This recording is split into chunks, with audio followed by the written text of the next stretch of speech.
Good evening, everyone, and welcome. My name's Rudy Page, and welcome to Under the Reggae Tree.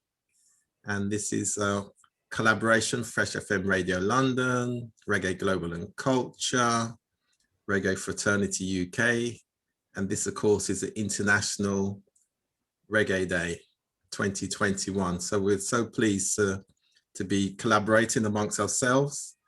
And for the next hour or so, we'll be reminiscing, talking about sound systems, talking about the reggae tree that's in Harlesden, talking about the reggae tree that will be in Hermitage, talking about Jamaican heroes modernized, and all kinds of things related to Jamaica for 2022, the 60th anniversary.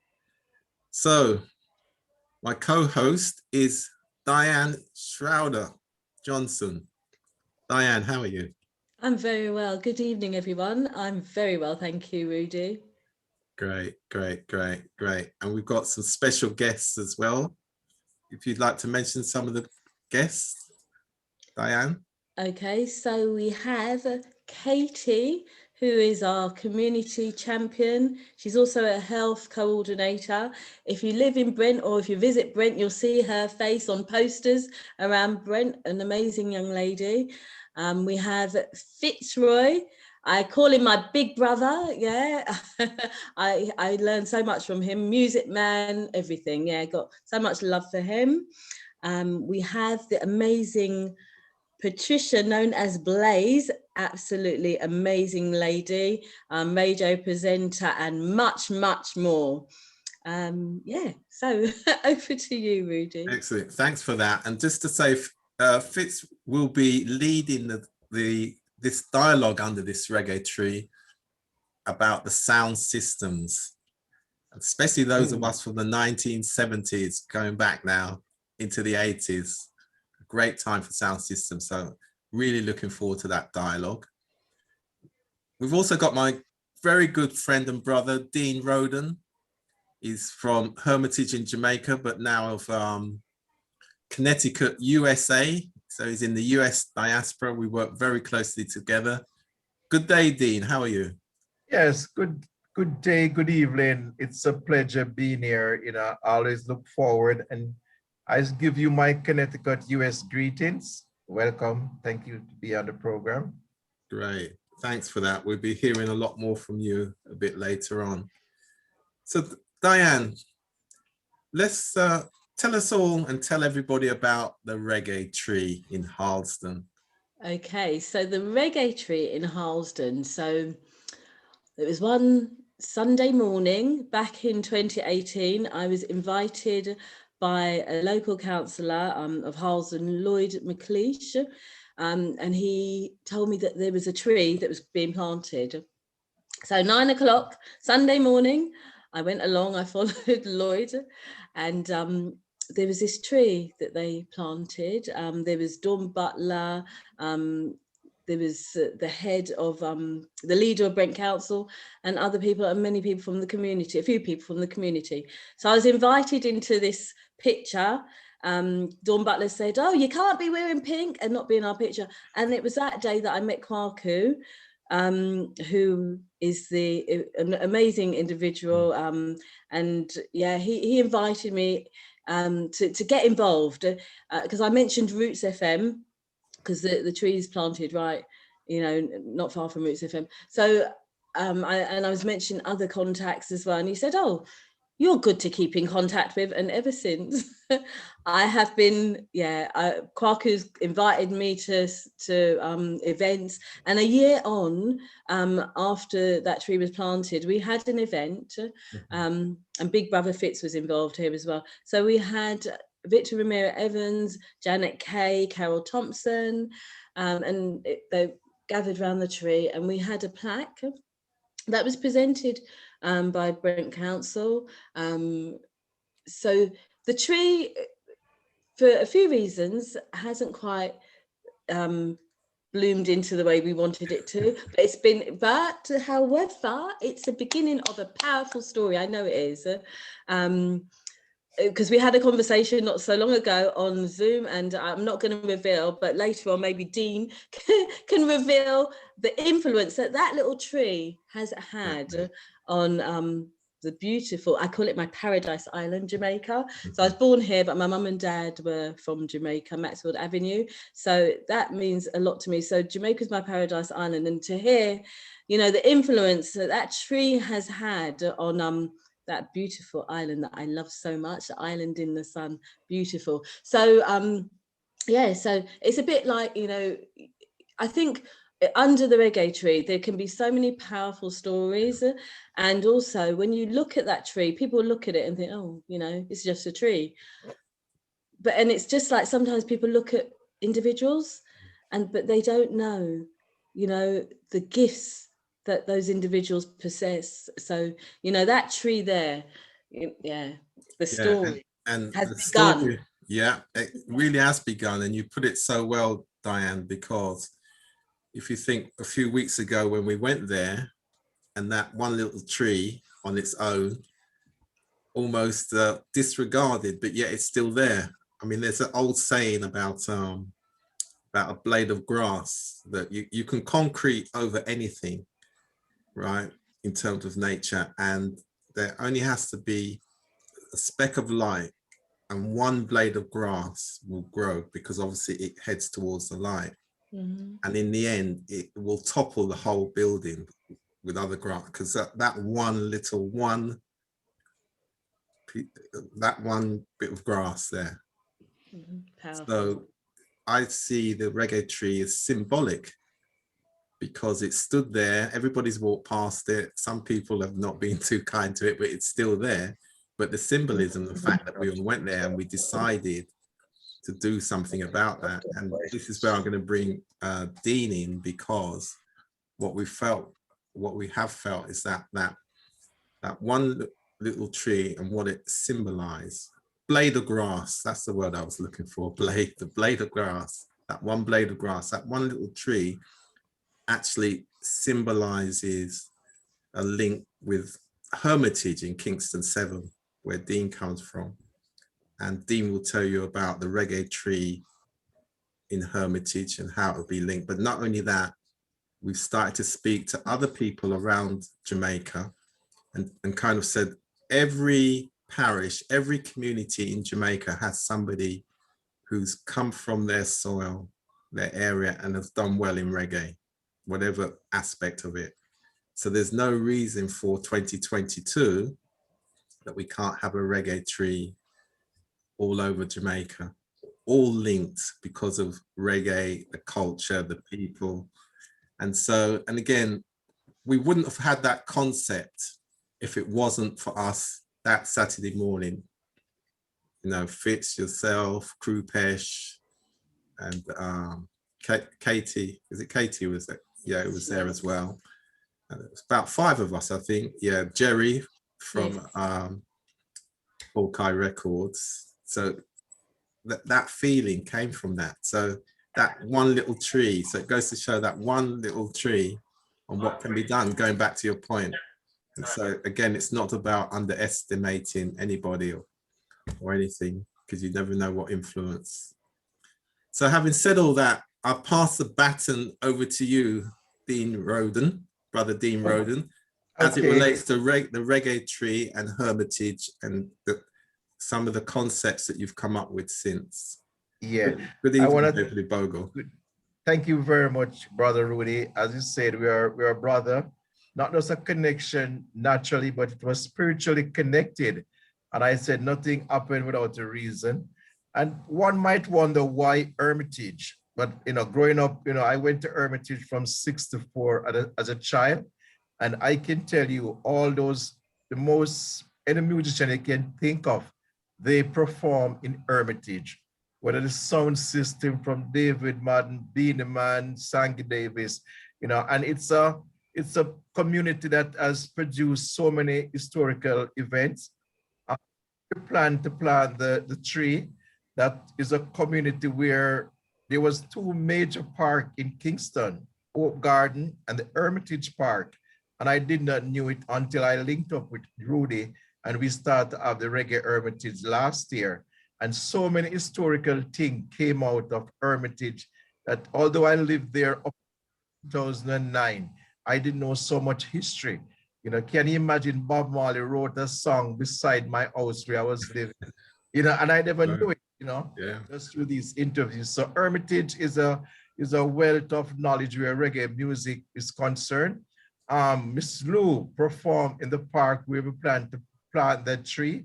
And that's where Third World, you know, perform in Hermitage, the founder of Third World, you know, preambling. But that park is going to be, you know, my motto is rise and maintain. You know, we don't, you know, and you guys started something, and we're going to take reggae, you know, as an ambassador representing Jamaica. Also, I know once you hit the stage, you have to have a reggae in your blood. Once you're a Jamaican, you have to, whether you want it or not, you got to make it up, but you got to sing reggae. So I know that tree. We are also on what you call a beautification drive in our community as a part of our 10-year development plan. And there's someone who is linked with he's going to be preserving the environmental program. So he will be responsible for that tree. You know, so we're going to make sure it's going to be like a treasure for that. You know, we plan to have ceremony. We would like to have several people to have an official. It's not going to just plant that trees like that. It's going to be I mean, it's nothing compared to what you guys see in England. When you see Hermitage tree, you're going to say, wow, thank you. Thank you very much for that. I just quickly want to, you know, my friend, Miss Marcia, she is very influential. She's also from Jamaica, and she's also in the Connecticut, you know, and she's here this afternoon. So she is the original Jamaican British Connecticut.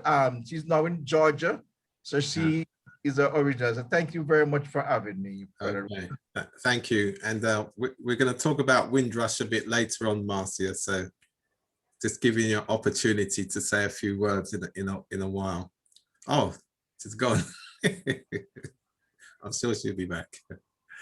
Yes, thanks for that, Dean. And that's great. And that we put a lot of importance with the link with Reggae Harlesden and Reggae Hermitage and the tree. And of course, it will be part of the major connection as we head towards Reggae Month Jamaica, February 2022 as well, of course. But we're now going to switch subjects. One of my favorite subjects from the 1970s, those of you of a certain age, sound systems, the sound system. Right, Fitz, over to you. Remember now, you're under the reggae tree, and everybody's listening to you in a circle. You're in the middle of the circle, like ancient times. You're in the middle of the circle, and we want to hear those sound system stories. Your journey, first of all. I want to tell you a story. Okay. I can give you my story. Obviously, there's a lot of guys out there that can give you bigger stories and perhaps more exciting, but I can give you my story. Yes. Growing up, both my parents are Jamaican. I was born in 62. Now, if you was born around them sort of times, you know, if your memory is good like mine, you remember the blues dance. Yeah. Okay. Blues dance was used for everything. All right. Your parents got a place, blues dance, they kept the blues to get money to pay rent, to buy this, to buy that. Whatever was going on, you kept on blues dance, right? So as kids, I remember all that. My uncle used to play sound. How I actually got into playing music was, I remember I used to play music. We had a gram in the house. Look but don't touch gram. We all had those grams in the house. Okay, look but don't touch. The only time you touched it is when you was allowed. When Dad said, all right, go and play to music. And I remember both my parents are working. They were working, I think my mom was working in McVitie's and my dad was working somewhere else. But they used to have social clubs in the workplace. And every time they had a dance in the social club, they would end up, much like how we do now, end up somewhere else after that. But they would end up in somebody's house. And I used to get woken up out of my sleep. You know what I mean? Come and play some music. We got some friends downstairs, come play some music. And I got the bug from there. Now, records, the vinyls back then, no CDs, no laptop, or nothing like that. Weren't cheap back then. Mm. I had a paper round when I was 13, I think. Yeah, 12, 13, I was doing a paper round. And that's what I used to start buying my first records. And because you couldn't go and ask your parents for money to buy, it was just about got enough money to put clothes on your back. So you got to go and ask for money to buy records. I can imagine. Yeah, and the dirty looks you used to get when you came in with records, it's like, you're wasting your money on these things. But yeah, sound system now is a big, big part of where I'm from. I'm from Northwest 10. From Harlesden, it's a very big part of where I'm from. We got sound systems up the road, down the road, around the corner. We associated with so many different areas of music, okay? But what people tend to forget is that the sound system was the internet of the day back then. That's right. All right? It was the sound systems that was the postman, the DPD, the DHO. We were delivering that music to the people, all right? Or they, back in them days, were delivering the music to the people, all right? Without the sound systems, we wouldn't be where we are right now. Yeah, I mean, the sound system is the foundation, yeah? You make such a good point because I'm talking about now, most of us in our teenage years, late teens, right, early 20s, and there weren't very many places to go for young people. And we were fortunate around that time, of course, there were more youth clubs. So in Slough, we had Slough Youth Club. There was a youth club in Langley. And so, you know, we used to go and listen to the sound systems. And what I noticed is you said that when we used to go to other places, it was youth club, community type centers. Remember Co-op Hall in Southall was always a big place that people used to go. But actually, we had those places, Tavistock, Tiverton, Acorn Boys Club, all Railway, all them sort of places. Those were the places. Whether you speaked out and got there or you was allowed to go there, that was what it was about. Go and listen to sound. You know what I mean? Or your brethren's big brother had a sound, so you go. That's all right. Everybody was a box boy at some point. I don't care what anybody want to say. I don't care. You're a singer, you're a big DJ, you lift up a box one night. I don't care. That's where it all started. Sometimes that was the only way you get into a venue. Yeah, you remember Mary Whitehouse? Oh, damn. Yes. Because our music could not be played on the radio. Oh, there you go. Because she used to be the watchdog for the radio. I remember and that. Everything she used to, they used to, it was too vulgar, too this, too that, or whatever. So it was when you went to the blues dance and all that kind of thing. I'm from Birmingham, from Handsworth. And back in them days, we had Sir Christopher, Quaker City, Mafia. Quaker City. And all of that. And, we used to follow all them sounds and Sound Clash. And, them days, David Rodigan in London, he was, they used to have the sound, he used to be a wannabe kind of thing. Tony Williams and them and In fact, going back that far, we used to go to Birmingham, and then from Birmingham, we would go on trips down to Bristol and places like that. Because I think they had a club in Bristol called Lions Den. Everybody used to. So every town and city kind of had the place where the whole community could go, regardless of where you were from in the country, because everybody had relatives or friends, in different places around the country. Follow the sounds, it was brilliant. But the stigma that was put on the sound systems wasn't fair at all. Sign of the times. They put a bad look on sound systems, and it wasn't fair at all. Because 99.9% of the dances you went to were wicked dances. There was no problems. And there you go. It was that 1%. And even then, you was probably still enjoying yourself, but you know what I mean? It was just that. I mean, there was things like, all right, if you look at Stonebridge, people are talking about Stonebridge now, like Stonebridge is a terrible place. I remember the park in Stonebridge, Volcano Sound, playing in Stonebridge. tear it down Stonebridge. Yeah. People walking up and down with their drink. Hello, you know what I mean? Chatting, having a chat and rare. And that was back in the day. You know what I'm saying? So the stigma that was put on sound systems as well wasn't fair. Yeah. Wasn't fair. I'm glad that DJ Blacker, the founder of Fresh FM Radio London, going back right same time in the community station. So DJ B, as we call him, maybe you could say something about the sound system and sound system world that you're involved, of course, and then lead us into the community radio stations. Well, afterwards. Hello everyone, welcome to another great forum. Well, my background as a radio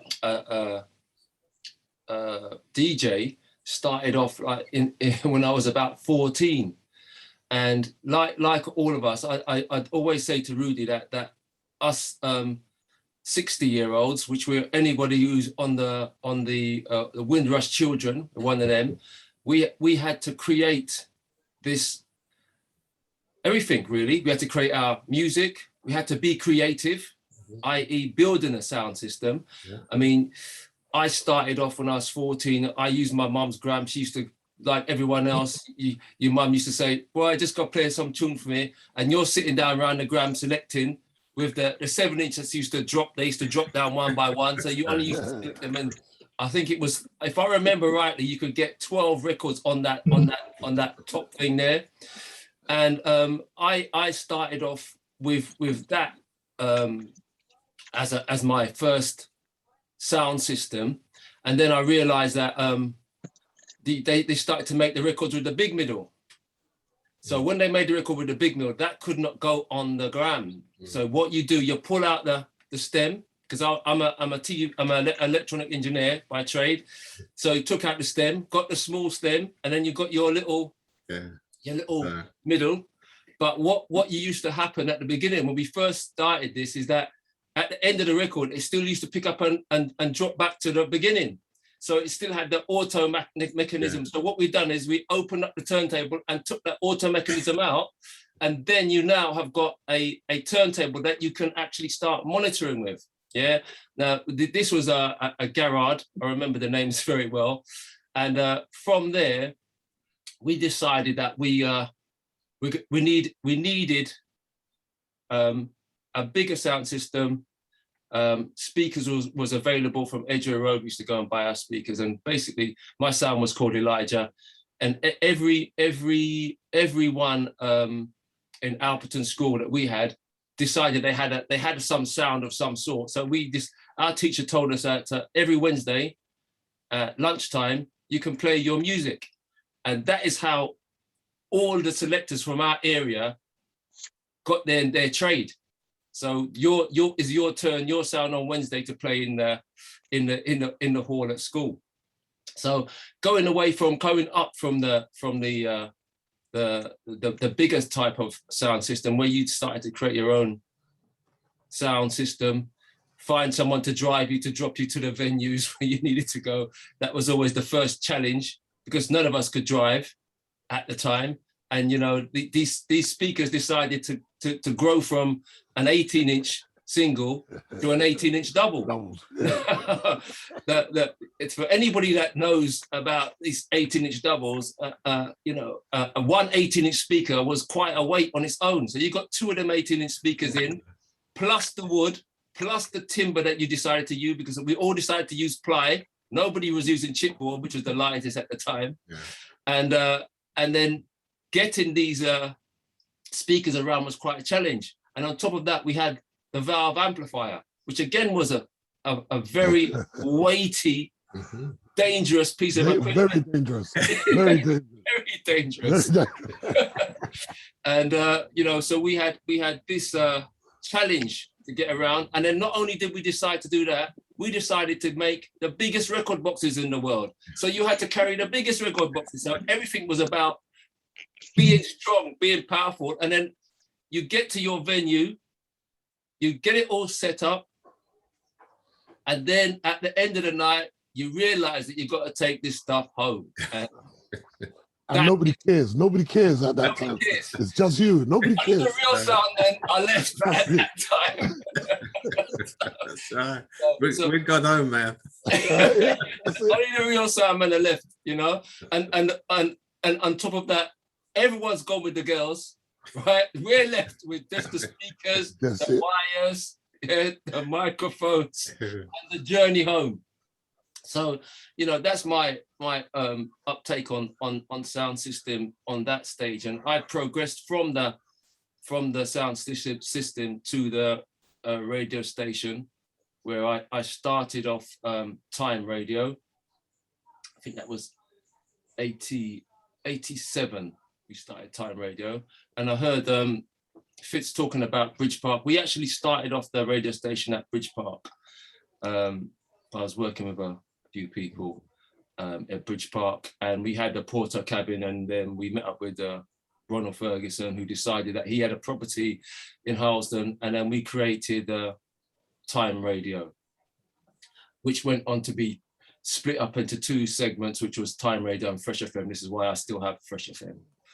So I could talk about the sound system forever. So, you know, I will finish off there. But what we've done now is we've decided as Fresh FM to bring the sound system and the history of the sound system on the radio through Fresh FM, as we are, with the music and all the information that we can possibly give to people to latch on to that history, because it is a great history. And earlier on we was talking on another forum about the reggae music, how it was created, a lot of this music.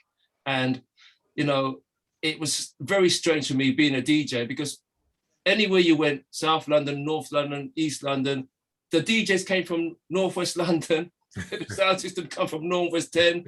The music came from Northwest 10. You know, I told you. Yeah, we had the whole. It was the whole package, and you know, we had the world's biggest reggae production company, which was Jetstar, originally Palmer Records.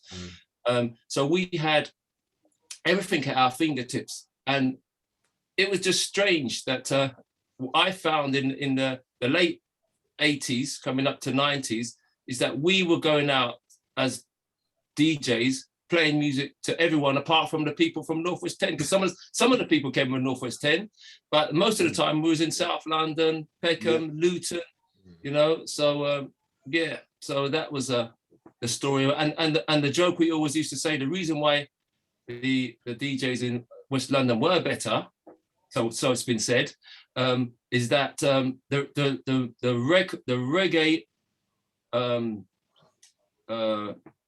record van, the van that could used to distribute the records, didn't go further outside at Northwest 10.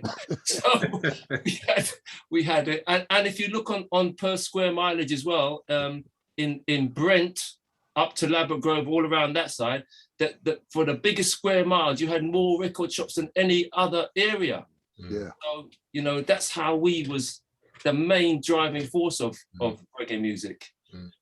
Yeah, so that's my small version of that. Okay, no, and that's great insight. And over the period of time now, as we have more of our Under the Reggae Tree dialogues, we'll be bringing that further. Rudy, yeah, Rudy, if I don't mind, yeah, I was just gonna introduce. He's driving, and it's very rare to have someone like Zebedee. So if we can, absolutely, that's call.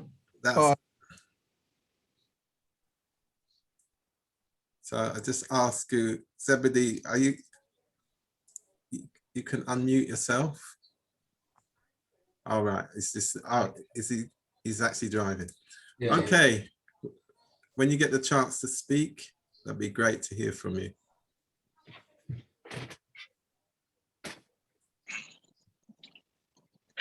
Good day, sir. Funny thing, I have it here streaming, but I can't hear no one. I can't hear no one, so I don't even know if anyone hear my voice now. So I don't know what the topic, what the question. We can hear you. So the thing I can interject is that it's good to see everyone still trying to make a difference as this program is geared towards. I am trying to reach home. Hopefully I get home before the program is completely finished. That I could just do it on my computer. So that is why I'm not speaking. And even when you speak, I hear nothing that you said. And I feel so bad about that. No problem. You know, I can't hear nothing at all. Just get home safe. Okay. And I'm not hearing anyone. I see the kids showing and I see who are there. But nobody can hear me. I know how sad it is, you know. Okay. But I'm trying to get home and hopefully I reach home before it's finished. I'm seeing for the last 5 minutes. I will at least, you know, send my best wishes and, you know, and be a part of the whole conversation. Okay. All right. Bless.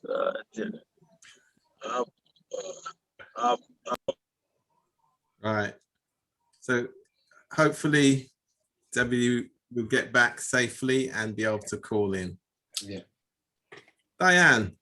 Oh, I just want to tell people who Zebedee was. Yeah, okay, yes.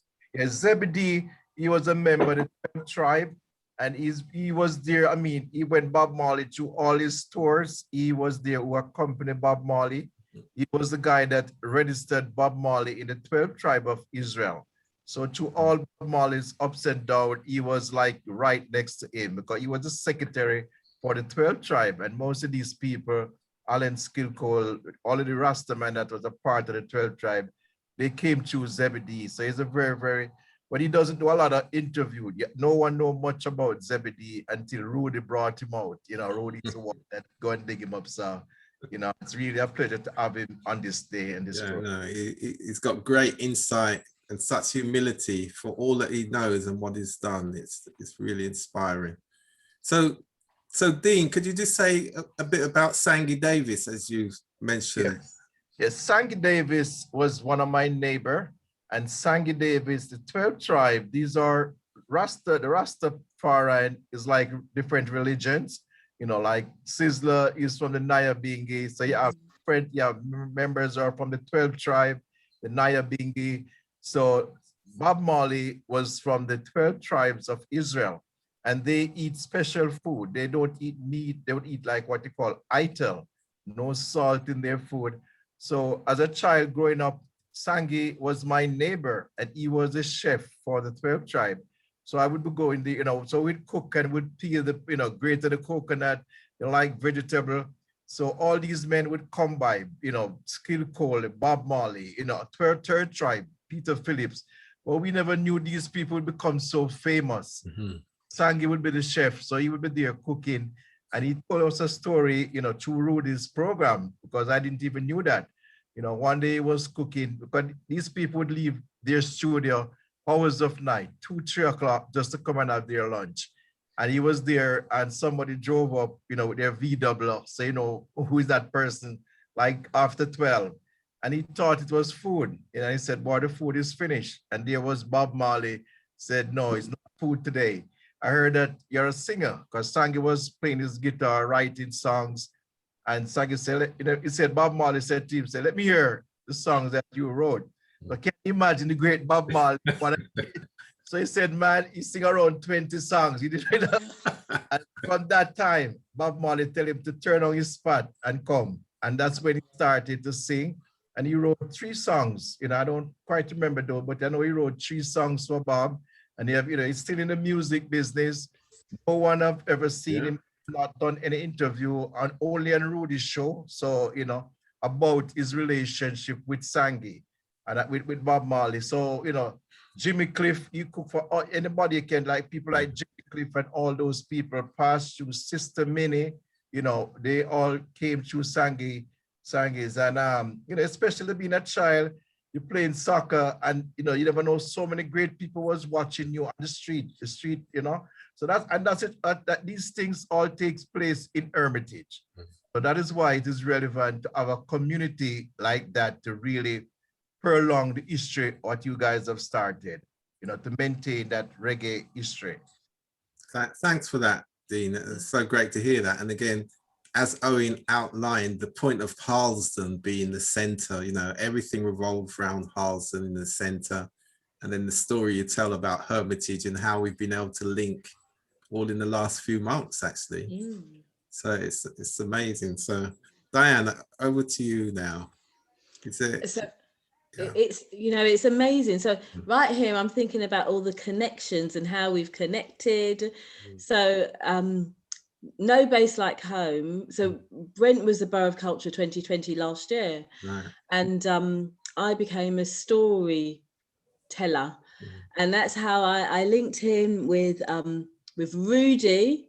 And also, so through Gerald, well, no, first it was the other way around, wasn't it? Yeah. Gerald, I spoke to, because I wanted to interview Gerald, and he told me about his brother Owen, DJ Blacker. And I said, oh, I remember DJ Blacker from back in the day. I haven't actually met you. I met you virtually, Blacker. And then Blacker told me about Rudy. Yeah. And then the connection of my husband, my late husband as well. So Blacker knew Ray, you know, very well. And so when you mentioned Alperton, Blacker, because Ray used to tell me all about Alperton, and yeah, so yeah, so you know, it makes sense that the talent you know came out of those the type you got that teacher to thank, definitely. Yeah, definitely. And of course I knew your father. And my dad, yes, of course. And the Harlesden connection with my dad, Harlesden Cars, you know, and then obviously my mum and dad coming from Maxfield Avenue, because my dad, I mentioned before, he lived at 31 Maxfield Avenue, right by Channel 1 studio. And mum was at the other end, 32 Maxfield Avenue. So, you know, although I was born here, I've got my mum, you know, I've got to give thanks to my mum and dad because I've been to Jamaica, you know, from when I was a baby. So, you know, so my roots are there. That's my paradise island. And so Katie as well, young Katie, and she's still here with us. So Katie as well, the connection was no base like home, because it was through Katie's auntie, who's also a singer. That's how I connected with Katie. And yeah, so it's about growth. So you know what? So I look at that tree, yeah, and you know, and it's about growth. Yeah. It's about growth. It's about the connections and the growth, the roots. You know, so yeah, it's such an honor. And Dean, I can listen to you forever. Yeah. so thank you. You know, so it's all it's such a great honor. And Big Brother, those sound systems. I mean, yeah, I mean, I was you know, a little one because, but you know, my mum used to play music as well. Yeah. So, and, you know, I used to listen to the radio. Well, I had no choice but to listen on a Saturday night to the, you know, so I used to hear Rodigan and, you know, Papa San and Peter Metro and all of those, you know, and my cousin Jennifer used to take me to sound system. I used to go to Unity. So on the other side, yeah. Yeah, so the sound system, but I remember Stonebridge Park. So, you know, so for me, there's lots. And my dad used to take me to Jetstar. My dad was friends with Mr. Palmer. So I used to choose my records. I used to come away with a box of records around January time. Yeah, so that was a treat. So I say I'm undercover selector. So Owen, I did take on REGGAE, you know, over the telephone, but please don't listen to Rudy. Yeah, yeah. Because Rudy, I understand, has told you about a clash. See, because Diane was saying how she dropped to tune on her husband, I felt it only right that she challenged you. So on her behalf, I put forward the challenge. Thank you. Well, I was brave and I was bold to say to some of his friends, come on, yeah, but I'm not too sure. I say it right here. No, I'll be your selector. You definitely lose. You definitely lose. I'll be Owen's selector. Selector, right? So I don't do losing, though, I must say. You know, I'm definitely Arthur's daughter because I'm bold. They're talking about selecting. We done last year. We done Gregory Isaac's 12 hours birthday. So we done a 12-hour. Every possible tune I could find of Gregory, which I hadn't played, and we done the whole 12. And Rudy decided to come down to be my selector, and I said to him, "Are you sure? You know, and he stood behind me here in the studio and I was going through the tracks, and then the only thing he done was ask my wife for a plate of food. So his music selection skills, Diane, is very limited. You see. It's limited to rice and peas, chicken, something. Diane, I don't want to talk Owen's business, but you know when somebody's envy and jealous because you're being brought food and drink whilst he's playing the music. Well, I can do both the food and the drink. There you go. And the music. Sorry, I thought the most important part of the music. But I love food, you see. So, Yeah, of course. Yes. Okay. Yeah. So another area that we'd like to sort of talk about in terms of our plans and ideas for next year, because obviously it's Jamaica's Diamond Jubilee 2022. And really the year really does kick off with Reggae Month in February. So this year we work very closely with the Ministry of Culture, and they recognise our efforts. And maybe Owen can say a bit more about this, but we had a special feature as part of it in terms of women in reggae. Yeah. And we did a lot of work around Owen, so maybe we could talk about women in reggae and the importance of giving women opportunity in the platform around reggae as well. So I mean, we really know we realised a long while before, because we did do Reggae Month before, and we had artists where we featured, and it was all the regular artists. When I say regular, the main historical ones like Dennis Brown, Gregory, John Holt. So we decided to select, each DJ had a selection of tracks. But when we realized that everyone is selecting their tracks, we didn't really have any focus on just women reggae. So when you go through the great reggae singers, you find that they're the great ones, there's not a lot of women in reggae. And because of our UK background and connection to UK lovers, we decided that we was going to do women in reggae. And we featured the women in reggae, Carol Thompson, Janet Kay, the Queens, obviously, Marcia Griffiths, Judy Mowat. So we done a feature around them. So what we end up doing was each DJ had a 15-minute slot to play as much music on that particular artist and talk about artist history. You know, the most important things that we seem to be lacking is that a lot of people do listen to the music, but they don't realize what the artists are, you know, where they've come from, where their base is. Yeah. You know, a lot of them did come in the UK and stayed in Northwest 10, you know, like Dennis Browns and John Holtz, they're all from that area, and people don't realize this. So we made it a very important link to make sure that this information had come across. So that was our Women in Reggae feature, which we're going to do again this time round, and we're concentrating on the record labels now, because a lot of people again don't know what record labels are about. You know, it is the whole industry of the reggae music. So without understanding what the record labels were from and doing, you still have a gap in the history of your knowledge of music. So this is what we're trying to do. We're trying to fill in all these gaps. Yeah. And another thing that we've done related to that, and again, this is part of the relationship with Hermitage and Dean, is that we have a program called Kingston 7 Beats. Every month we have a set of artists, and we try and have not just established ones, but up and coming artists as well. Yeah. And we feature a lot of new artists, or artists who have been around but just have not had the break, but they're dedicated to doing their music. Mm-hmm. So in fact, we actually introduced Liz Tomlinson yesterday or Wednesday. Yeah, that's yesterday, isn't it? Yeah.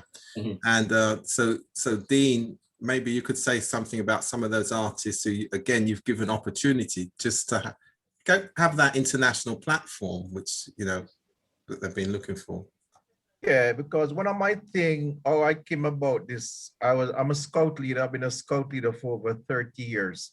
And when I go to different camps, I've been in camps where I have like 30, different countries. And the first thing, once they say Jamaica, it's reggae.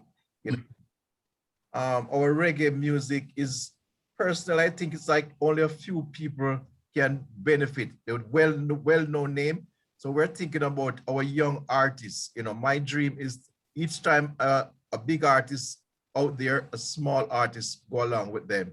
So we're talking about exporting reggae. Reggae, if you look in a dictionary, it derived from Jamaica. So I think we should capitalize more on the continent of the work of reggae. So if you need a big artist, by law, you should take 3 or 4 young artists to perform before him. And that's how we talk to Rudy, and Rudy give us, and this is the only place in the world I can tell you to have young artists' music being played twice a week without being, doing some special, get a favor for them. And I salute Rudy for that.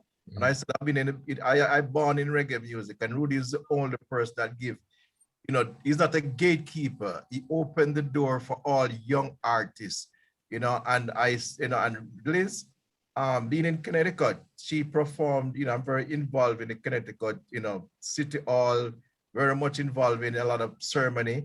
And Liz had performed at City Hall at the opening of ceremony.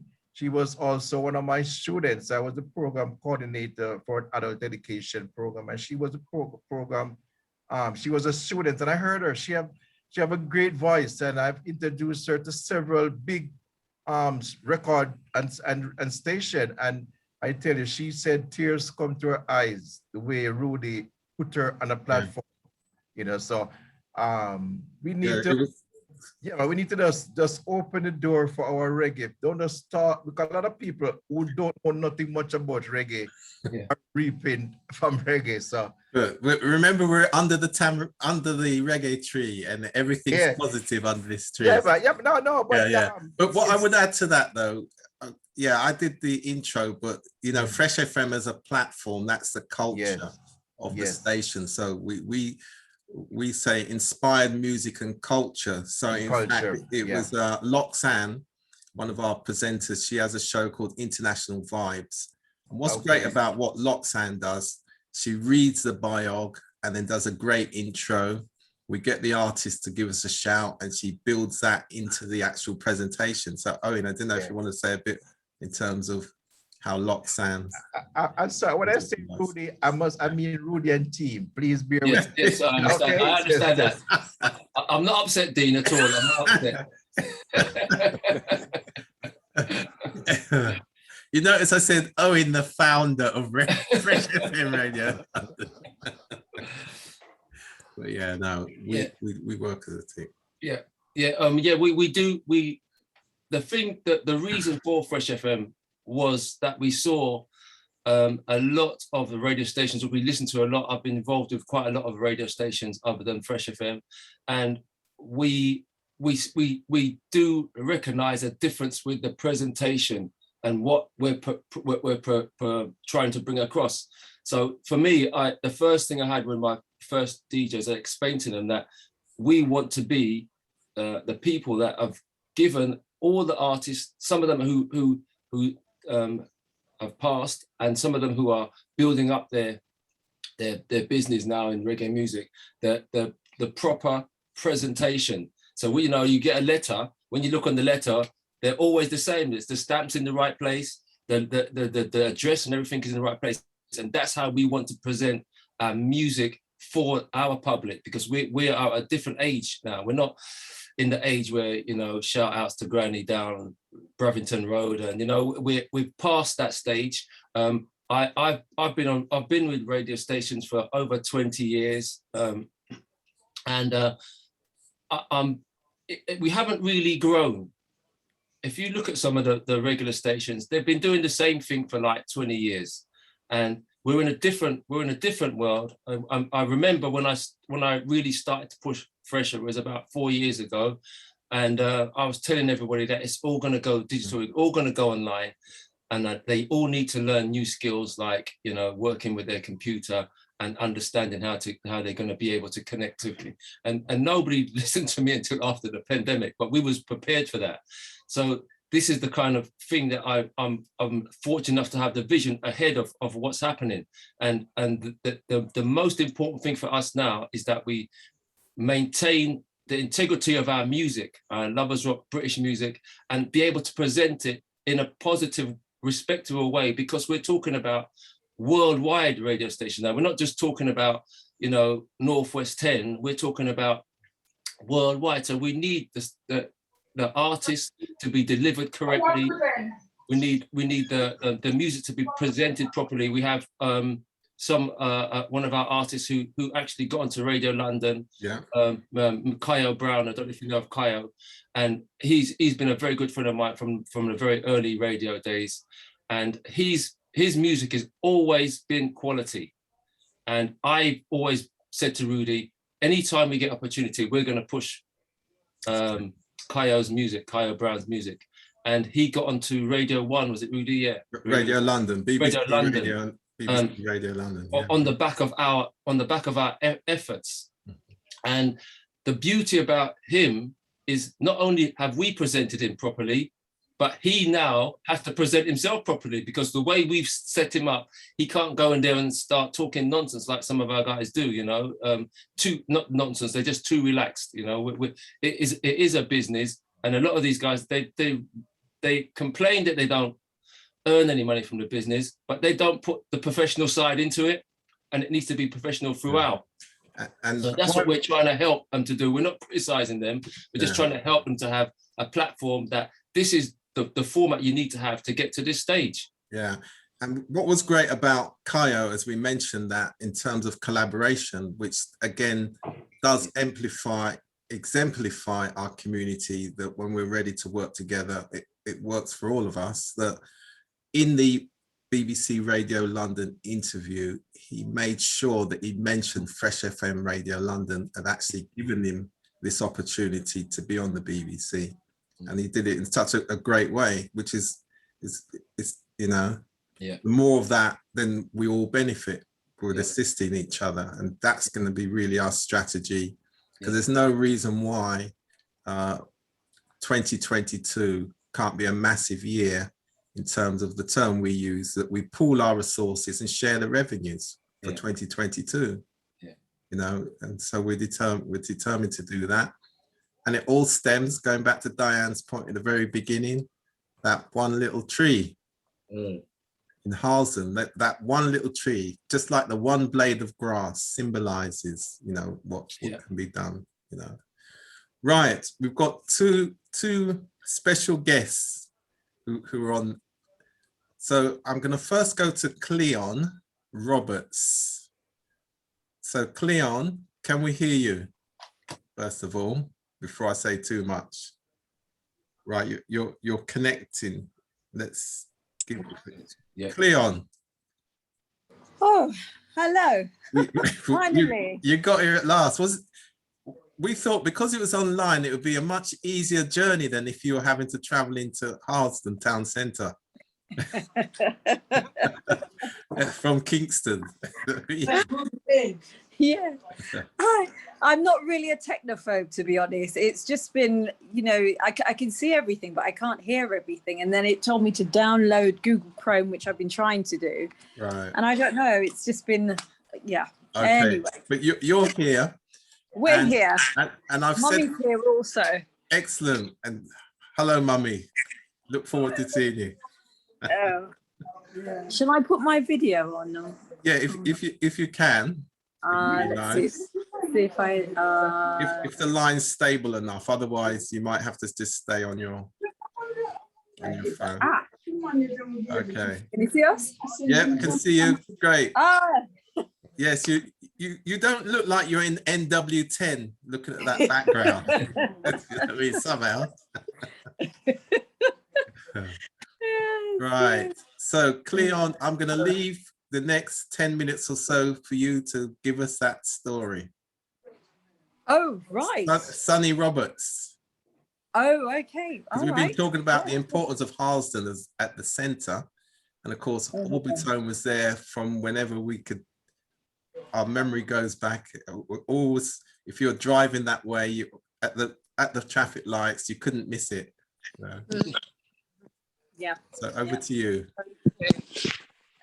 Do you want to ask me questions or? Yeah. All right.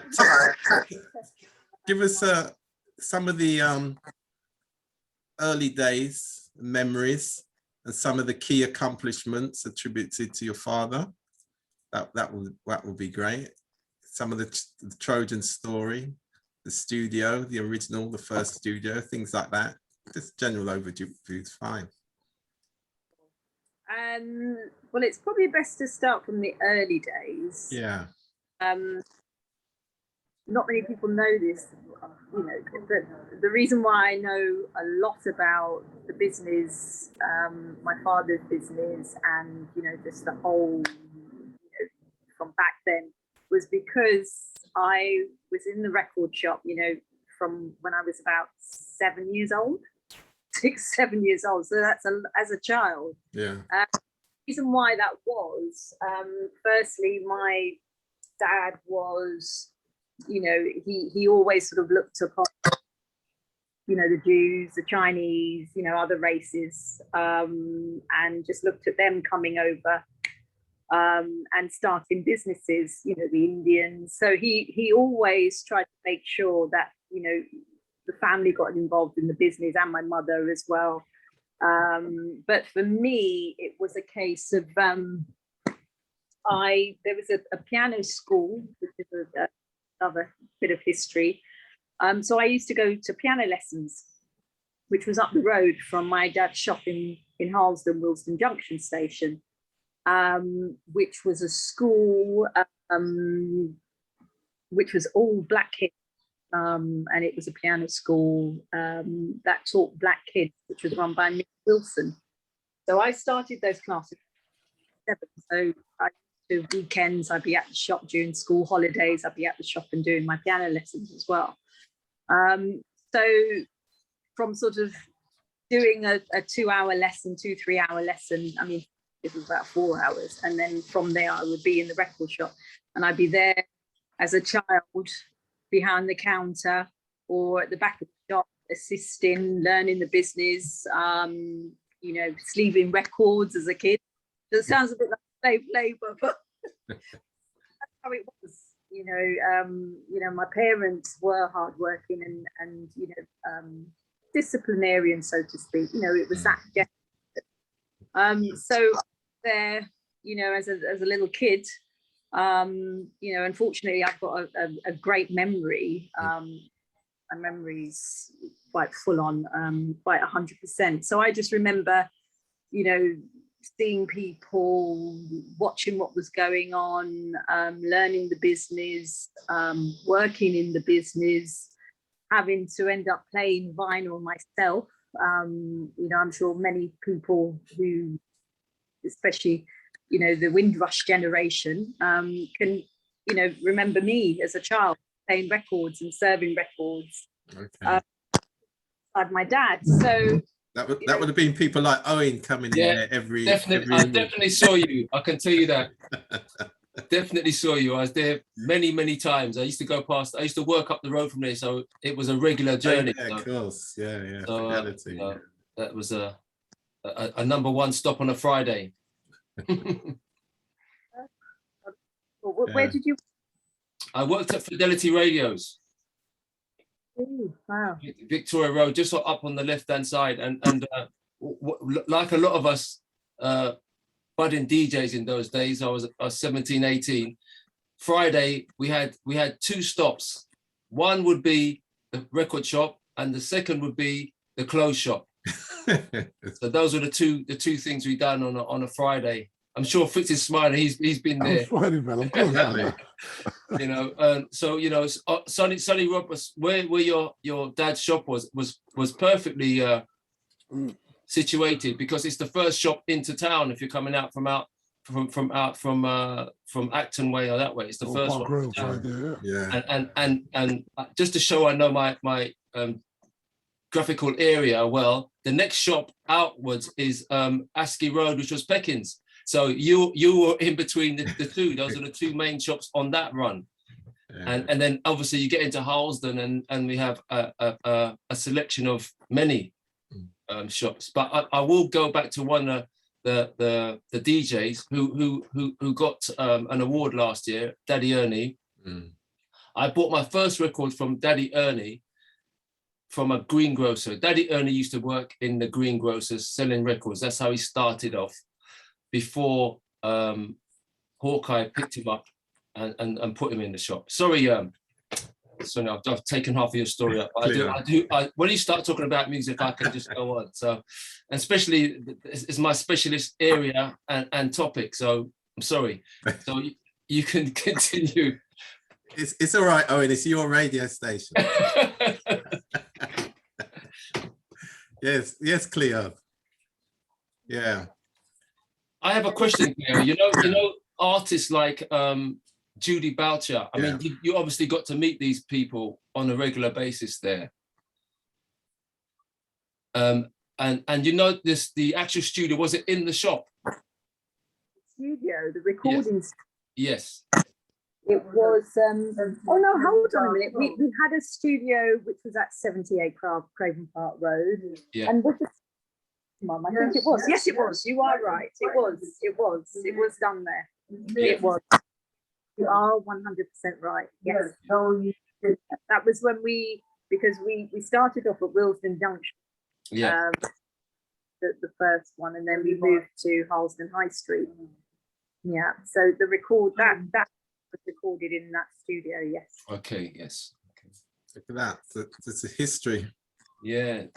These are the things that we need to record, because I'm like, the reason I got into this business about talking about it, because I can see that history is as though there's nothing written about the history. There's nothing written about Sonny Roberts, and these are great momentous moments in our lifetime and in our timeline, and a lot of it is getting missed because even the artists are giving up. They don't they don't have enough output to deliver their message. They deliver it in the music, and then they expect us to carry it. And as DJs, we've been carrying the mantle for loads of artists, for years and years. I mean, I'm fortunate, I've met so many of them, but we've been carrying it I've been doing it from my first sound went live when I was about 16 and playing at weddings and parties, and we're carrying this mantle for these guys. And I actually had a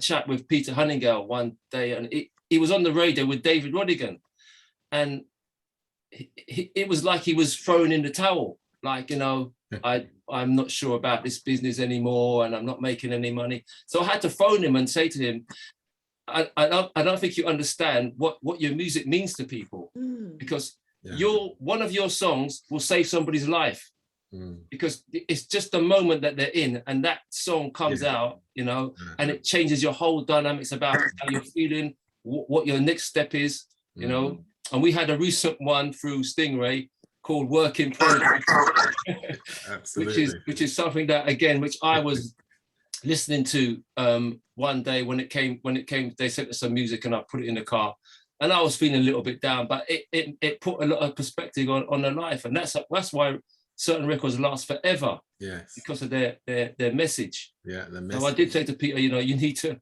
understand that it's not about the money. What you've done for us people, it will come back to you. Yeah. So the message in the music, that's really important. So Cleon, is there anything you wanted to add? What I would like to add is that what people fail to realise is that NW10 is the Motown of music, black music, UK music. Amount of talent that came out of NW. Reggae Town. Somebody should have marketed Harlesden as Reggae Town. It's phenomenal. It's not, your Omars and your General B's and your who else, the radio stations and it's absolutely phenomenal. The talent that came from there is unbelievable.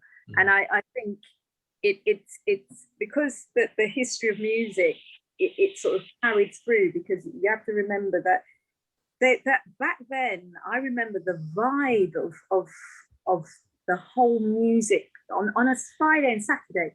It was just buzzing. absolutely buzzing. People, our shop was literally, we had to keep the doors open. Yeah. Remember we had at Wilson Junction Station, we had all the factories were down at Acton Park. Estate. So you had Walls, you had McVitie's, you had Guinness, you had Mummy's here as well, so she can. And the British Rail and the train stations. So everyone that comes from British Rail. Yeah, it's great. Windrush generation. And the children of the Windrush, yes, they really did support. One more thing to add as well, because everybody keeps on thinking that we had the artists, we had the all the record labels, we also had the record printing press where the records was actually printed was in Harlesden. Yeah, that's right. You know, and you know, these are the things that's why it was just its own total industry. It was all generated. It was its own ecosystem. Yeah. And it's interesting, around that time, I'm going to come to you, Patricia.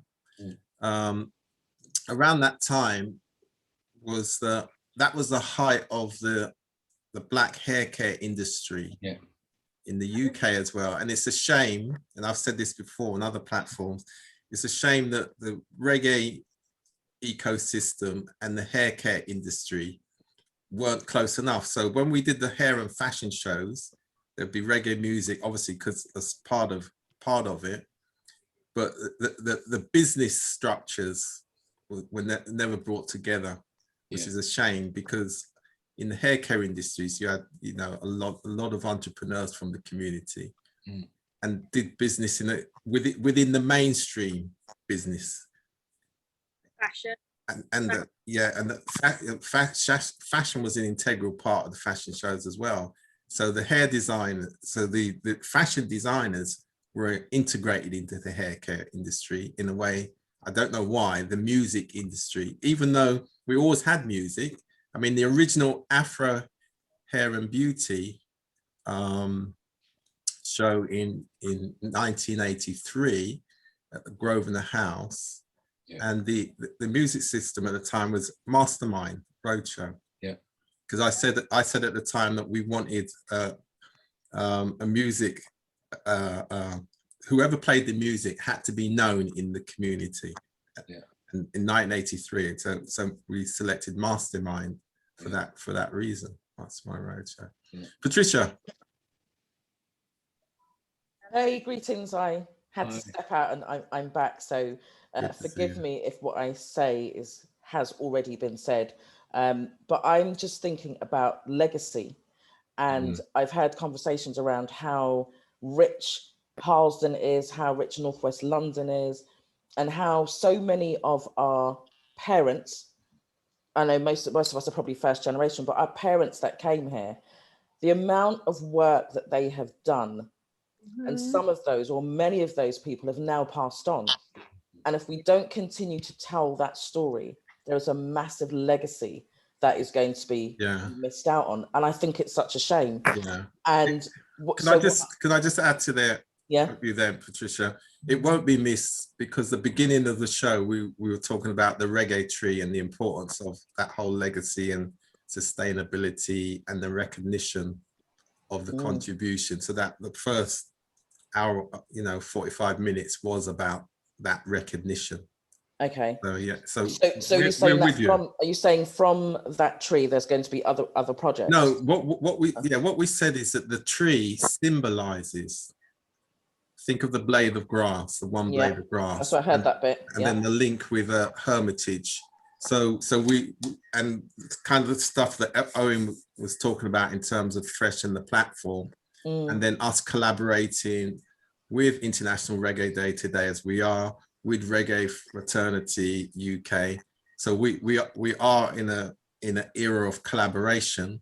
And that's why, we're so pleased that Cleon's here in terms of Sonny Roberts and what his contribution. And some of the stuff that we did in Reggae Month, this is fresh. We did a lot of stuff.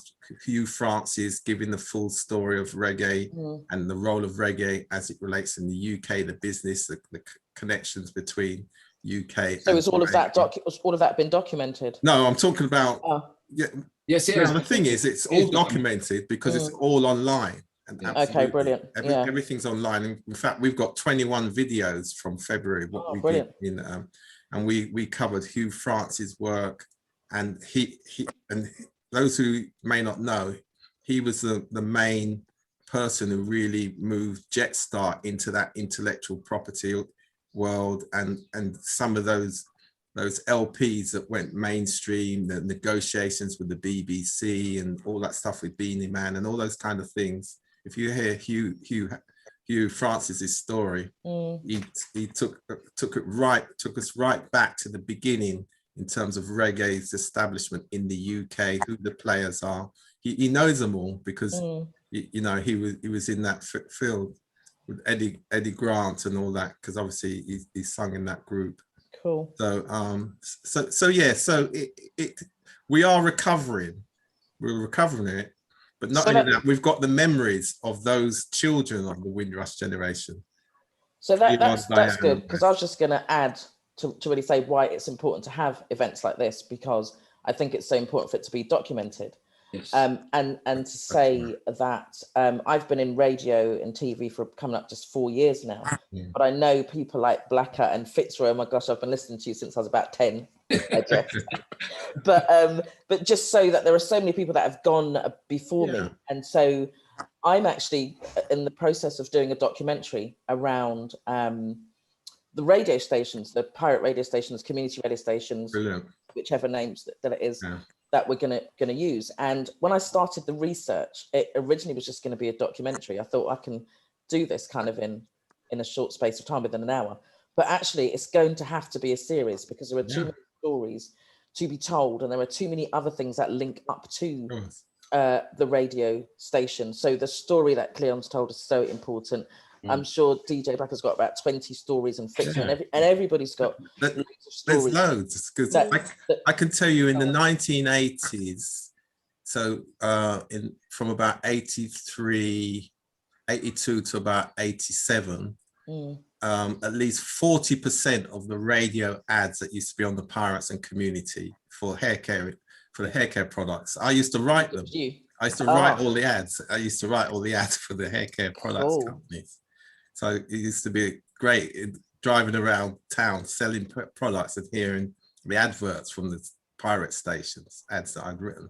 And that's what I was saying, Patricia, is that, you know, as Rudy's saying, he was doing that way then, and we haven't, some of the stations haven't progressed from there. I mean, I've listened to yourself on your station, your Chalk Hill Community Radio Station, right? Yeah, thank you. And it's different from the norm, and this is what we need to do. You know, you've taken it to a different dimension, which we're trying to do. We don't want to have the same old for another 20 years. Sure. And as we're all aware, is that we are the first generation at the moment. I always say this to Rudy, it's our first statement every day, that we're in the middle. Anybody's in their 60s, you're in the middle. You're looking after your parents, and you're bringing up the kids, and you're trying to invent your own way. That's our legacy now. So we have to just start putting things in, documenting things, making sure that things like this, like these communication and collaborations happen regularly. Rudy's gone Jamaica, I went Jamaica. If I go to somewhere, any country I go to, I went to Dominica recently. I've linked up with the Dominican radio station, and that is what we're doing. We're going to make sure we don't have any worries about what station you are. If you want to collaborate with us, and we have a absolutely 100% that they want to, we're happy to do it, because again, you know, the information is going to be for everybody. Yeah. So the other thing we're doing is that on the 21st of August, we are giving recognition and awards to all of the Brent community radio stations. Sure. We're just doing Brent. We can't do everybody because it's a lot, and even just to do Brent itself is a lot. So we're going to be doing it on 21st of August. That's great. And we're not doing a competition. We're just awarding everybody. So what day is that? The 21st? Saturday, 21st of August. It's going to be down at the Grange in. Yeah. So if you send us, we'll help promote it. We're happy to. Oh, definitely. I shall send you. So we're going to have some live artists, but we just want people, anybody that's had anything to do with the kind of music industry since we've been here, and since we've been playing music and playing out as DJs, or playing on the radio, whatever role that we've played. If you've been in the record shop, because then you supply the DJs when people are playing vinyl, that's it. I know you guys probably play vinyl. I play off my laptop now. So that's a difference in generation. But for my TV show, I'll just land with this. For my TV show, I interviewed Norman Mitchell. You guys may know who he is, Norman Mitchell, MB. He's 100 years old. And his story is an amazing story. There are so many other people from different parts of Africa and the Caribbean that must have a story like that to be told. And he's so clear at 100 years old. Boney M, his daughter was absolutely Boney M. So I'm just putting that out there because it is about collaboration. It is about recognizing that you guys have done this today, and it's about recognizing all of the people that have gone before me and celebrating Cleon's parents for bringing what they brought to Northwest London. So I'll leave with that. Thank you very much for my time. Thanks for that, Patricia. Great. Right, just before we come to Charles, yes, go on. Can I just say, so Diane, we've got Andrew, and I'm so glad he's joining us. So, okay. He'll introduce himself when the time is right. But I'm so glad because this gentleman, it's just so difficult to get hold of him. Is he? He was very well known in Brent and still is, but not under the name that he used to be known as. Okay, so just gonna quick hello to Donovan Longmore from the US. Then I'm gonna come to Charles. Charles, if you're still there. So Donovan, good evening. How you doing, guys? Thank you so much for having me. Just passing through. Thanks for the invitation. Dean invited me. And I must say, I got on late because I'm still at work, but I hear a part where you're talking about the impact that the music have on the industry, not only in England, but throughout Europe and the rest of the world. One of the reasons why I became a radio personality myself is because of the fact that many singers who were in England, I mean, from the reggae artists from Jamaica who went to England, made such an impact that even made reggae bigger on a world platform. You see what it did, like you said, Rudy, about fashion. For Grace Jones. Grace Jones took that. I mean, Naomi Campbell, all those people who were in the fashion industry, reggae music helped them reach a higher plateau.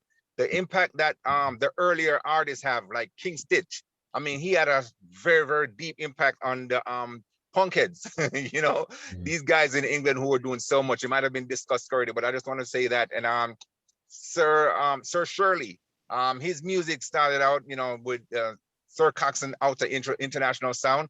They actually taught David Radigan about music. So these are important facts that we have to let known. And one of the reasons why it led me to form Reggae University, so we can have the deep history of the music. And of course, I always tell people this, though Jamaica tend to focus more on the dance or the DJ side, the singers are always the better platform in carrying on the music, and better singers are coming from out of England. I mean, you got the Peter Hummingale, I got the Peter Spence, you know, Donna Marie and all those other great artists and other singers who went there and make an impact. So we do appreciate everything. And of course, I'm one who's willing and dedicated to make that history continue on to the younger generation. So thank you for your time, guys, and God bless you all. Yeah, thank you for that, Donovan. And in fact, we carry Donovan's show, so you can tune in on Fresh FM on Tuesday evening.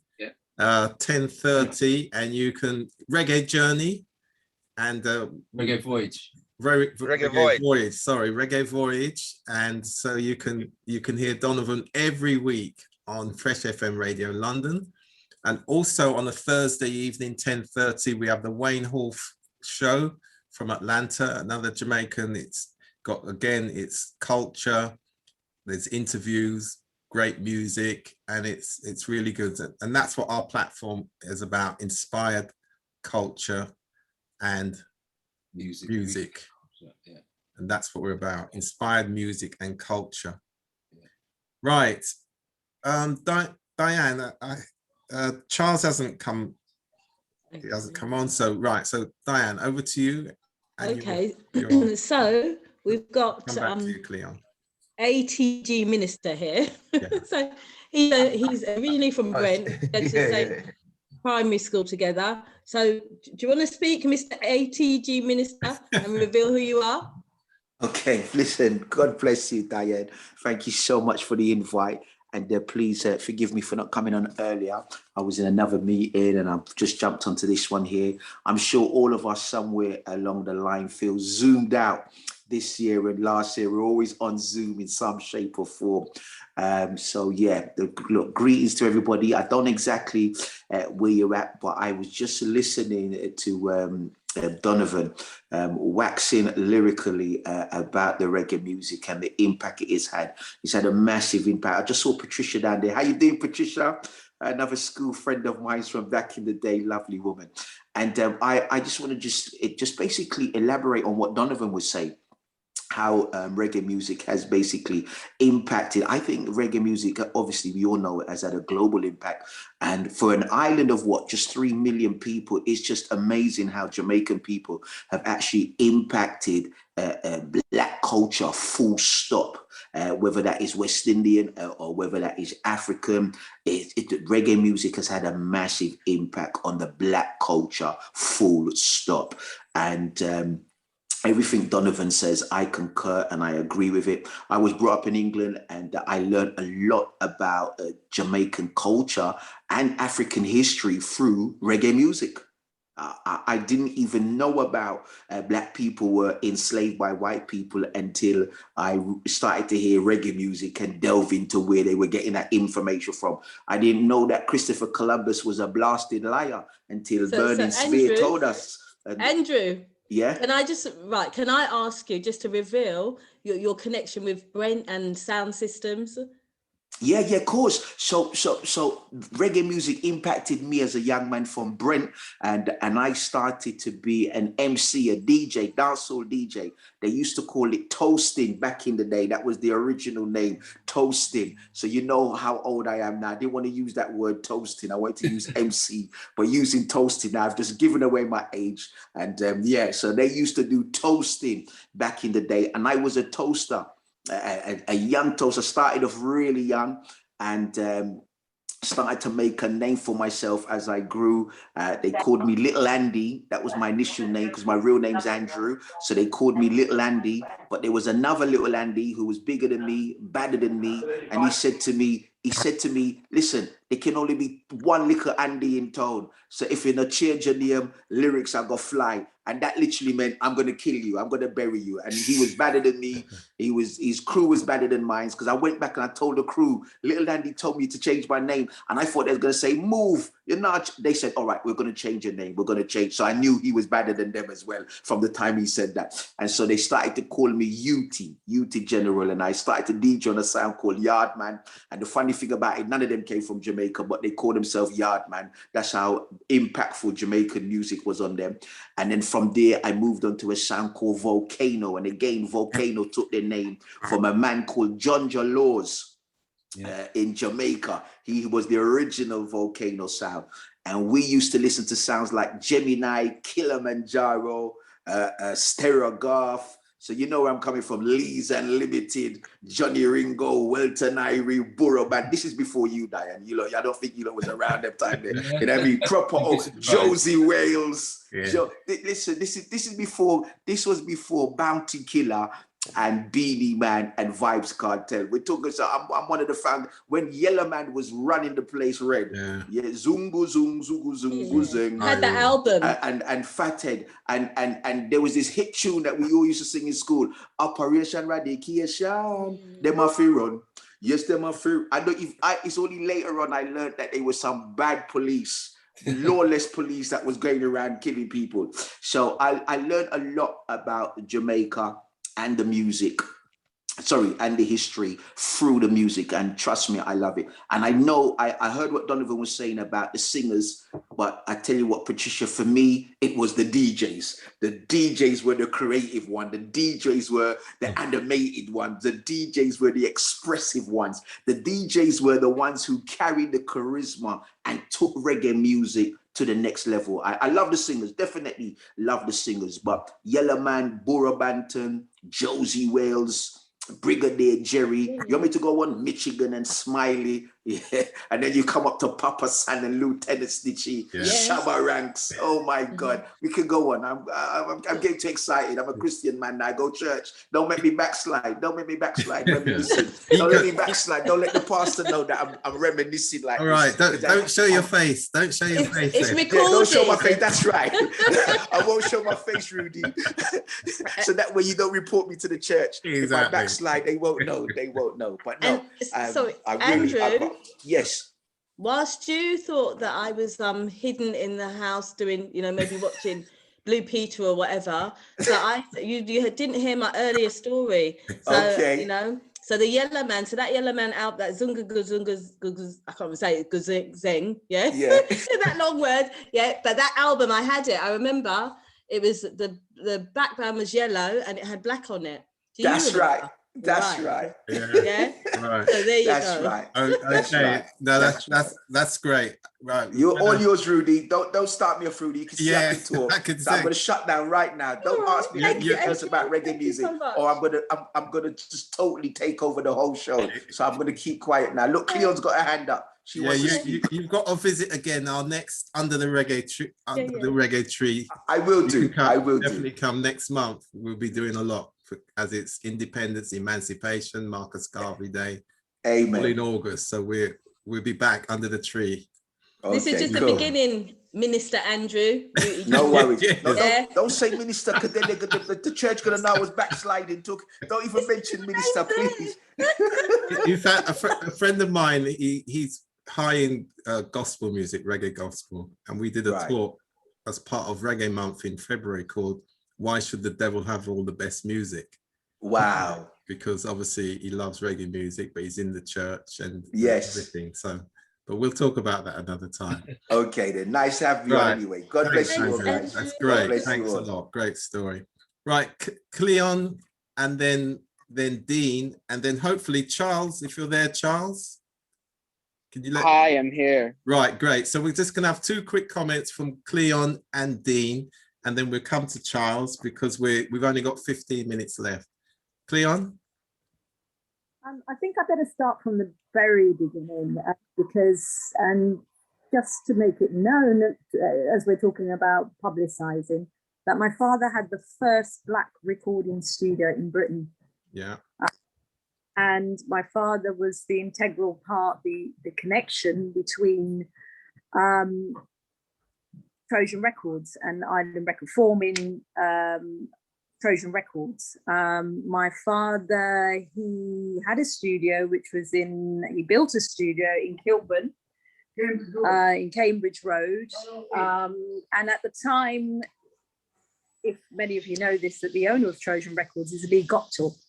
Now, Lee Goptal, at the time, my father rented the studio space from Lee Goptal's father, who was a carpenter, who was a tailor. So it was a big, what the houses are like, those big story houses in Kilburn. So my father was in the very basement. So Lee Goptal used to come and go as an accountant daily.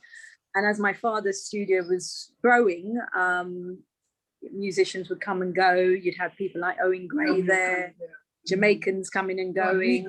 Rico, people must know of Rico. Rico, yeah, great. And quite a few others, the Marbles, etc. So it was a hub, and also it was a hideout in that sense, because back then there was racism. In the studio, as you know, you're working there late. So there was a vibe going on there, and which caught the interest of Lee Goptal, who ended up, he would have to walk past the studio to go into his home. So eventually, he knocked on the door and asked my dad, what's going on? Can I see? And before you knew it, he was hanging out in the studio when he would come home from work. But however, during that time, to supplement my father's income, he was a carpenter. And it's all documented. You can go online, you'll see publications about it. So my father used to make speaker boxes. That's how he started. Mummy, could you just hold it, my mum? 1 minute, Mum. So that's how my father, his trade was a joiner when he first written, you know, as a 21-year, I mean, he was 19 at the time. Yeah. So he ended up, he realized that to make an extra income, that started making speaker boxes. So that is how Sonny Roberts got involved in the music business, in boxes. And he was commissioned to do a job at Chris Blackwell of Island Records' home. So that's how my dad met Chris Blackwell in the West End. And then from there, they formed up a friendship. And, you know, because Chris Blackwell was born in Jamaica, and not many people know this, they think it's not true as a white man, but he was born in Jamaica. So Chris, as a young man, being in London, the two of them, both Jamaicans, forming a connection and a friendship. So then Chris had moved premises to Portman Square. So my dad went and did some work there, and as Island Records, I think, I'm not sure if they had the really small hit then afterwards, but anyway, so word was spreading that Chris Blackwell was making black music and giving record deals. So as you can imagine, you've got Portman Square in the West End, black people coming to his offices. What happened was the neighbours didn't like it. His landlord, they were complaining to Chris's landlord, and then he was asked to leave. Okay, so Chris had asked my dad, just repassed, and said, "Look, funny boy, I have to leave. Do you know of anywhere I could rent?" And my dad went away, had a think, and then it was the light bulb moment, and it wasn't intentional. And so he said, "Okay, I'm renting a space in a building. I'll go and ask the landlord," which was Lee Gottfried's father. Sorry, I'm flying. Yeah, you've got another couple of minutes, Cleon. So yes, so in the end, you know, he agreed, and Chris Black was accepted to make have office there in the same building. So, however, during that time, Lee Gottfried was hanging around in the studio, realized, oh, light bulb moment again, I can do this. And then Lee Gottfried started to sell records, 7 inches, house to house. That's how he started, before Trojan Records. And then my dad had introduced Chris to Lee Gottfried, and then they decided to form Chris Blackwell. Island Records had invested into a business, and that's how Trojan Record was formed at 108 Cambridge Gardens. So my father, Sonny Roberts, was the union for that. He had introduced two of them. Yeah. I'm talking about history. There should be a plaque, as the great Delroy Washington, rest in peace, you know, that he's deceased now, was trying to campaign for. He was trying for that. So that's another place where there should be a plaque. That is where there's. So Cleon, just because of time, and I think we'll definitely revisit this next month under Reggae Global and Culture activities. So do you know Jack Bueller? Right, okay, he's the one who's really responsible for doing the blue plaques and the black plaques. So I'll put you in touch with him, and I'm sure he'll do something. Right, time is against us now. Dean, very quickly, then I'll come to our last guest, which is Charles, which will really close out the program, please. Yeah, I just want to quickly think it's very important that, especially for Andrew, that I was there in all those days dancing in a dance hall. And with reggae music, each person have a name. You know, you can't copyright any reggae singer. We all have our ranks, our name. And Miss Marcia Donovan Lawmore was at a function where I present Yellow Man, the Ambassador's Award. You know, so we have recognized him for, you know, and all three of us, Miss Marcia, she's a DJ, and she was in charge of the Taste of the Caribbean in the United States. Was a DJ there, and we present an award to Yellow Man. And just want to quickly let you know that Mario is the one that is on stage. He's on the screen, he might not get a chance to speak, but he's the one that's going to plant the reggae tree in Hermitage and take care of it. And, you know, so thank you very much for this opportunity. Right, and we'll fit a little bit of time in at the end for Mario if he wants to come on and say a few words. That would be great. But I've got to move over to Charles because time is against us now. Charles, are you there? I'm here. Great. So Charles, are we going to see you? I wasn't the time difference threw me off. Okay, completely. Great to see you, Charles. I'm just going to say Jamaican Heroes Modernized. This is the signature program for us for the Diamond Jubilee celebrations. I'm not going to say much more other than to say I'm pleased that I've been asked to head the UK part of this program, but Charles is the visionary behind it. Over to you, Charles. You've got about 7 minutes. No problem. You've got a full 7 minutes. Thanks for having me, Rudy. Definitely mixed up the time today a bit. So I'm out moving around. Forgive any noise you might hear in the background. So what we're doing here is, I heard quite a bit of the conversation about legacy and preservation of, culture, and of course, conversation today being Reggae Day, how significant reggae has played in taking the Jamaican culture and spread it all over the world. And so we are highlighting our heroes, and in doing so, we're also preserving our culture. We're making sure that we can leave a legacy for the next generation. I heard Cleon talking about her dad and all the things that he did, and how important those little things are, because if that information is not captured and documented and passed on, then the next generation doesn't really understand. They don't really understand where the stuff comes from. How did it come about? Who were those individuals that were instrumental in doing it? And so what we're doing with this Jamaica Heroes Modernized project is we're reviving and modernizing the portrayal of Jamaica's national heroes. And we are retelling our Jamaican story from our own Jamaican perspective, or unique Jamaican perspective, and really focused on taking ownership of that story so that the information that is being put out there about us is authentic. So many times you see Jamaica being portrayed in a way that is not necessarily authentic to us. We see the beach and we see the red, green, and gold houses, and we see the other images of the Rasta man smoking weed, and that's the image of Jamaica that they portray. And the counter narrative is not as prevalent. And so with this project, we're making sure that we're the ones that are telling the story. It's a 100% Jamaican project.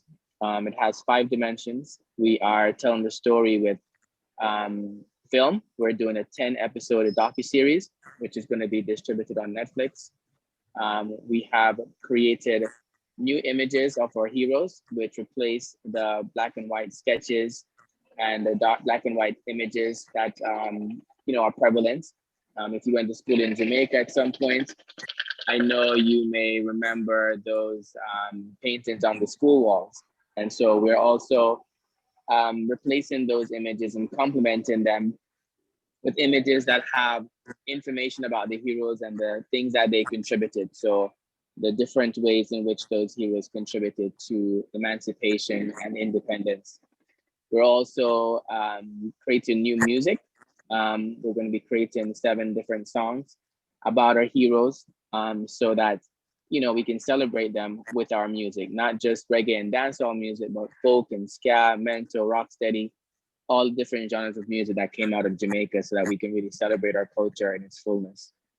And then finally, we live in an age where we want to make sure the next generation is going to be able to access the information. We don't write on cave walls anymore to pass along information, and not everyone can get to the cave walls. And so we're making sure that the information is presented in the mediums that our next generation and current generation consume information. So we're making sure that it's online and digital.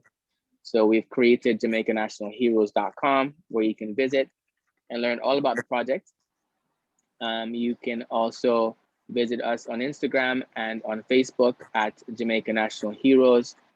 All the information about the project is there. And this is where we'll also be centralizing the story about our heroes, so that when our next generation wants to go and find out about our heroes, they can go into one location. You'll be able to see the stories about them. You will be able to see reference information, books that you can read, other, you know, references in pop culture, whether it's in music or in song or poems. And all of that information about our heroes will be centralized. The docu-series that we're doing is 10 episodes. Each of the different episodes will have, we dedicate it to one of the heroes. So for 7 heroes. Then we have a transitional episode, which is going to talk about heroism and how it needs to continue, that it's not dead. It's not something of the past. It's not something that our, you know, ancestors did, but it's something that lives within all of us and that we can carry on. And so we're going to have 2 additional episodes, one about Louise Bennett and Bob Marley, who is the father of reggae.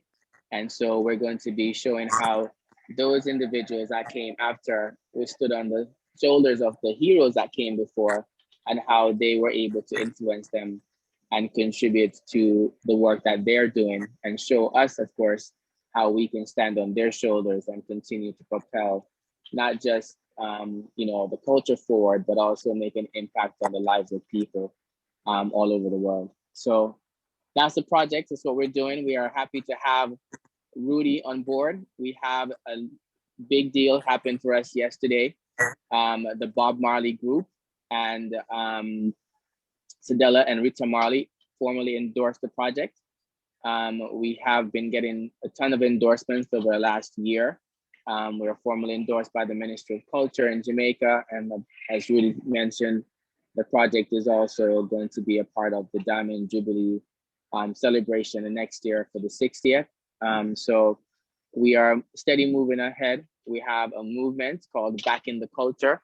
So we want, you know, the Jamaican community all over the world, not just in Jamaica, to get behind what we're doing. This is about us. It's about owning our story. It's about telling our story and be taking responsibility for it. But a part of that is making sure that we are also the ones out there amplifying the message and getting a community behind it, because community and unity is cultural unity, as we call it, is one of the things that tie us all together, regardless if you're living in Jamaica or you live in the diaspora, you're PMP, JLP, Black, white, Indian. If you're a Jamaican, you're tied together with our culture. You still like ackee and sawfish. You still understand cooking soup on a Saturday afternoon and all of the other cultural things that, you know, bring us together. So really, that's what it is. Happy to have Rudy on board. He heard about the project about 2 weeks ago, about a month ago at this point. Time flies. And he has come on board as the UK lead ambassador, which is going to be helping to create awareness in the UK community. And of course, you know, making sure that we are activating and involving the community in the project. There's a lot of work that we still have to do in terms of creating awareness behind this, because if we don't know about our history, then we can act on it, and it has a way of impacting how we see ourselves. And if we change the way that we see ourselves and we see each other, it also changes our behavior. And so this project is really about making sure that everybody comes together, get behind it, and make a difference and propel our culture out to the world in a new way. So thank you so much, Rudy, for having me on and giving me the opportunity to share what we're doing today. Yeah, thank you for that, Charles. Great overview, and you're getting a clap from Fitz as well. So that's important. No, it's great. No, great overview. And what's also important, unique, and great about this program is that as part of it, the Jamaica Heroes Modernized actually will be endorsing what we're calling our Windrush Pioneer 60.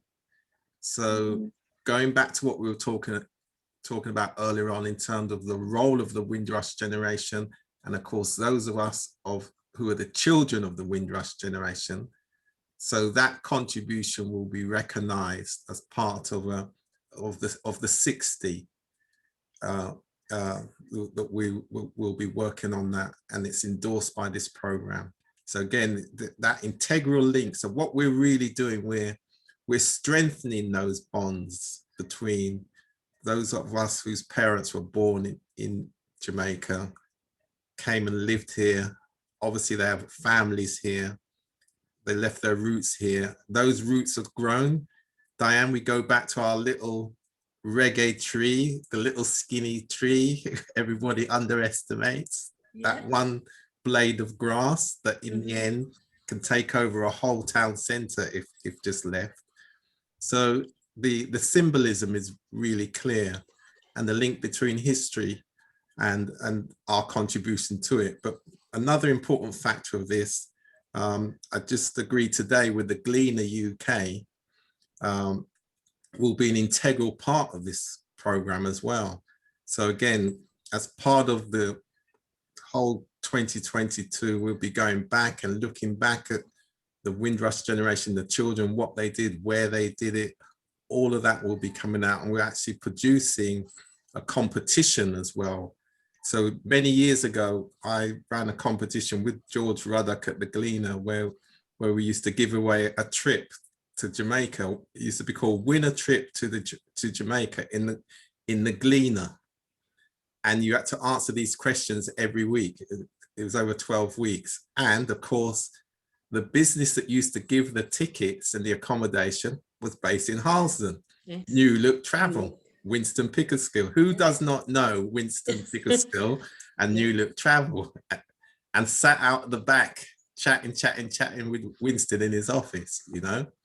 So this, again, this link between Harlesden business, you know, it's and the music, there's so much more for us to actually set out and communicate and amplify.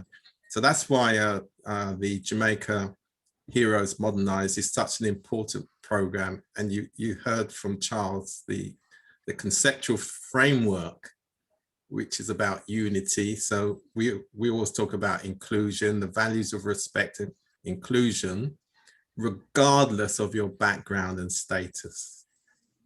And, you know, that's where creativity, we can do a lot of things. So on that note, I'd like to thank everybody for the last couple of hours and in fact, really, this was really Diane's concept, you know, under the reggae tree. Yes, yes. I have to attribute that. So in the history book, folks, Diane Strouder Johnson. We did it together, Rudy. I know, but you persuaded me to come and see this tree in Harlesden, which I didn't even know was there for the last 3 years. But no, it's great. It really is great. So Diane, I'm leaving you with the last word before we all go. Do you know what? So for me, it's about that legacy. I mean, I heard you mention New Look Travel. Yeah, it made me remember, you know, my childhood days, because Uncle Winston, as he was known to me, because I grew up with his children. And so my dad was one of the businessmen in Harlesden, as you know, Rudy, that conversation that I had with you last year. And you said to me, is Arthur your dad? You know, was it Arthur your dad, or is Arthur your dad? My late father. Yeah. So he would be so proud. He would say, that's my daughter, you know. Yeah. So that's how we'd say it.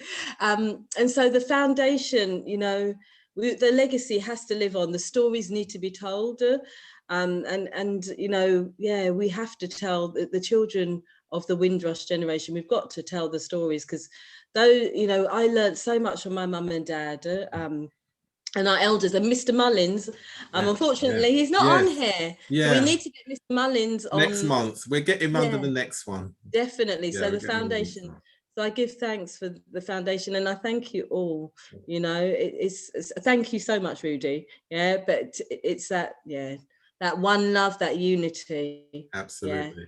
Yeah, Charles said it, cultural unity regardless of your background. Yes, absolutely. Thank you. And Big Brother, I'm not forgetting you. Yeah, because I'm not forgetting. I've got so much love for you. So yeah, thank you. I think the two standout guests must be Fitz with the sound system, right? Going back now, and Minister Andrew. Of course, of course. Because we're reporting him, aren't we?